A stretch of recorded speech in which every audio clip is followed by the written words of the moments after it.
Simple and variety പായസത്തിൻ്റെ recipe തപ്പി നടക്കണവരാണെങ്കിൽ ഇതൊരു best recipe തന്നെയാണ് കേട്ടോ.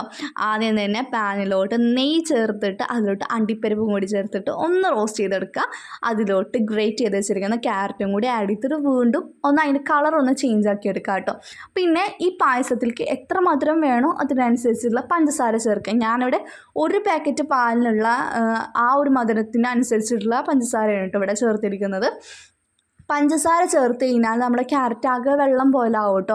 ആ വെള്ളമൊക്കെ ഒന്ന് വറ്റിയതിന് ശേഷം വേണം നമ്മൾ നെക്സ്റ്റ് ഇൻഗ്രീഡിയൻറ്റ് ചേർക്കുക. അപ്പോഴത്തേനും തന്നെ നമ്മുടെ ക്യാരറ്റൊക്കെ നല്ല രീതിക്ക് വെന്തുണ്ടാവും കേട്ടോ. അപ്പോൾ നെക്സ്റ്റ് ഇൻഗ്രീഡിയൻ്റ് എന്ന് പറഞ്ഞാൽ റോസ്റ്റഡ് സേമിയാണ്. റോസ്റ്റഡ് അല്ലാന്നുണ്ടെങ്കിൽ നിങ്ങളൊന്ന് റോസ്റ്റ് ചെയ്ത് ചേർത്ത് കൊടുത്താൽ മതി. പിന്നെ പാലും കൂടി ചേർക്കുക. എന്നിട്ട് നല്ല രീതിക്ക് മിക്സ് ആക്കുക, വെട്ടി തിളപ്പിക്കുക, ഒന്ന് കുറുക്കിയെടുക്കുക. പായസം റെഡി. ഫ്ലെയിം ഓഫ് ആക്കുക, ഗ്ലാസ്സിലോട്ട് സെർവ് ചെയ്യുക. വിഷു സ്പെഷ്യൽ പായസം റെഡി. അപ്പോൾ നിങ്ങളെല്ലാവരും ട്രൈ ചെയ്ത് നോക്കിയിട്ട് ഫീഡ്ബാക്ക് കമൻറ്റ് ബോക്സിൽ അറിയിക്കാം കേട്ടോ. പിന്നെ ഒരു പാക്കറ്റ് പാലൊക്കെ എടുത്താൽ അങ്ങോട്ട് തേയില്ല കേട്ടോ. അപ്പോൾ 2-3 പാക്കറ്റ് പാലിൽ തന്നെ ഉണ്ടാക്കിക്കോ. നല്ല സംഭവം കിടിക്കൻ ടേസ്റ്റാണ്.